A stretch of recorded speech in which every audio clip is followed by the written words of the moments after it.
Hello hi friends, welcome to my channel MV mini foods. Hello hi అండి, YouTube viewers అందరికీ నమస్కారం. ఈరోజు వర్షం పడుతుంది ఫ్రెండ్స్.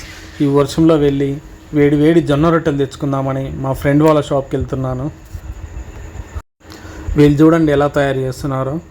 ఫస్ట్ దాంట్లో పిండి అయితే పిసుకుతుంది. వామ్మో ఏంది అట్లా పిసుకుతుంది, ఏమో నీళ్ళు పోస్తుంది, చల్లనీళ్ళు పోస్తుంది. ఇప్పుడు ఆ తర్వాత వేడి నీళ్ళు పక్కనే పొయ్యిలో కాగబెడతారు. కాగబెట్టిన నీళ్ళు కూడా తీసి దాంట్లో పోస్తుంది. బాగా పిసకాలనుకుంటే ఈ పిండిని, ఆ పిండి మొత్తం ఇట్లనే పిసికి పిసికి చేస్తుంది. వామ్మో ఈ రొట్టెలు తినేటప్పుడు బాగానే ఉంటాయి, కానీ ఇలా చేయాలంటే మనకు కష్టమే. వీళ్ళైతే చాలా సింపుల్గా చేస్తారు. నీళ్ళు కలుతురు, అట్లా పిసికేస్తున్నారు. అది చూడండి. అగో నేను వచ్చి 5-6 నిమిషాలు అవుతుంది. అప్పటి నుంచి ఇంకా పిండి కలుపుతూనే ఉంది. ఇవాళ అసలే మా ఇంట్లో నాటుకోడి కూర, ఈ జొన్న రొట్టెలు ఎప్పుడు తీసుకుపోవాలి, ఎప్పుడు తినాలని చూస్తున్నా. కానీ ఇక్కడ టైం చూస్తేనే పట్టేటట్టుంది. నాకంటే 2-3 ఇంకా లైన్లోనే ఉన్నారు. మా ఇంట్లో ఎప్పుడు తెమ్మన్నా కానీ ఈ చెల్లె దగ్గరికి వచ్చి తీసుకెళ్తాను. ఇక్కడ బాగానే చేస్తారు. ఈ మధ్యలోనే స్టార్ట్ చేసారు వీళ్ళు. ఒక్క రొట్టెకి 15 రూపాయలు తీసుకుంటుంది. కానీ వీళ్ళు సాయంత్రం 6 గంటల నుంచి నైట్ 10 వరకు పెడతారు గిరాకీని చూసి. ఇప్పుడు కలపడం అయితే అయిపోయింది అనుకుంటా. రౌండ్గా బాల్ లాగా చిన్న సైజు ముద్దలాగా చేస్తుంది.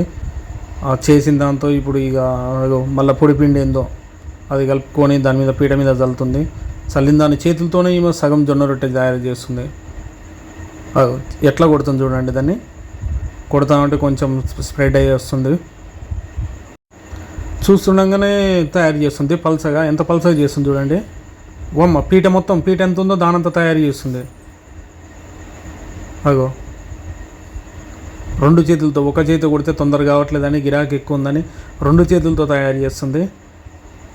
వీళ్ళు తయారు చేయటం ఏమో కానీ పక్కనైతే కట్ల పొయ్యి మండుతుంది ఫ్రెండ్స్. ఆ కట్ల పొయ్యిలో నుంచి పొగ అయితే విపరీతంగా వస్తుంది. ఆ పొగకు తట్టుకొని ఇలా చేయడం అంటే చాలా కష్టం అనుకుంటా. అగో చూడండి, మీకు అది కాల్చేటప్పుడు చూపిస్తాను పొగ ఎంతగానో వస్తుందో. పక్కనే వీళ్ళ సారు కాలుస్తున్నాడు ఈమె చేస్తుంటే. ఇది మనకు లొకేషన్ వచ్చేసి మనం మేడిపల్లి దగ్గర ఉంటుంది. కమాన్ నుంచి లోపలికి వచ్చాక ఎస్ఎఫ్ఏ స్కూలు, దీని పక్కనే మైసమ్మ టెంపుల్ ఉంటుంది. అది చూడండి ఫ్రెండ్స్, మంట ఎట్లా మండుతుందో. వీళ్ళు ఒక దాని మీద సగం కాల్చిన తర్వాత ఇంకో దాని మీద సగం కాలుస్తున్నారు. ఇక వాళ్ళ సార్ వచ్చేసిండు ఇప్పుడు వాళ్ళ సార్ డ్యూటీ అనమాట అది కాలవటం. అతని పేరు వచ్చేసి లోకేష్. ఈ అన్న పొద్దున్నాక మేస్త్రి పని చేస్తాడు. ఇప్పుడు నైట్ రాగానే సాయంత్రం ఈ డ్యూటీ చేస్తాడు. వీళ్ళు బాగానే రోజుకైతే 1000 రూపాయల దాకా సాయంత్రం పూట సంపాదించుకుంటారు. వీళ్ళు రోడ్డు మీద బిజినెస్ అయినా కానీ ఇది బాగుంటుంది. ఈ హైదరాబాద్లో బతకాలంటే జీవితాలు అంతే ఫ్రెండ్స్. ఎందుకంటే రూమ్ రెంట్లు కట్టాలి, అవి ఇవి పిల్లలు ఫీజులు, అవి ఏది చూసినా రేట్లు చాలా విపరీతంగా పెరిగిపోయినాయి. ఒక సైడ్ కాలినట్టుంది, ఇక వేరే దాని మీద వేసాడు, దాన్ని తిప్పేసాడు. ఇప్పుడు మళ్ళీ ఇంకోటి తయారు చేసిన దాన్ని తీసుకొచ్చి దీని మీద వేస్తాడు. ఇది అప్పట్లోపల ఈ పెంక వేడెక్కుతుంది. ఈ పక్కన కనబడుతున్న పిల్లలు మా వాళ్ళే. వీళ్ళు వర్షం పడుతుంది, మంటకు వేడిగా ఉందనేసి ఇక్కడి నుంచి జరగమన్నా జరుగుతలేరు.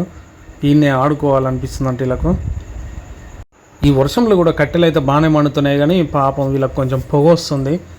ఈ పొగకైతే కొంచెం కళ్ళు మండిపోతున్నాయి. మనకు వీడియో తీద్దామన్నా కానీ కొంచెం దూరం ఉండే తీయాల్సి వస్తుంది. అది చూడండి, లోకేష్ చూడండి ఎట్లా కాలుస్తున్నాడు, తిప్పేస్తున్నాడు. దాన్ని ఓ గుడ్డ వాటర్ తడిపిన గుడ్డ క్లాత్తో దాన్ని కొంచెం అదుముతున్నాడు బాగా గాలాలని. మనం మొత్తానికైతే 5 రొట్టెలు ఆర్డర్ ఇచ్చినాం వీళ్ళకు. 5 రొట్టెల కోసం అయినా కానీ 1/2 అవర్ అయితే నిలబడాల్సి వస్తుంది. ఎందుకంటే మనకంటే 2-3 ఆర్డర్లు ఉన్నాయని చెప్పాను కదా, వాళ్ళకి ఇచ్చిన తర్వాతనే మనకి ఇస్తారు. ఇంకా మనం తెలిసిన వాళ్ళని ఇక ఎలాగో ఈ అన్న ఎక్కడికి వెళ్ళాడనేసి ఎలాగైనా ఆపుతుంది. నాకంటే ముందు ఒక అన్న వచ్చిండు, ఆ అన్నకు కూడా ఇచ్చేసింది అనమాట. ఒక్కటే కానేసి ఇచ్చింది. మొత్తానికైతే అయిపోయింది ఫ్రెండ్స్. మనం తీసుకొని ఇంటికి వెళ్ళడం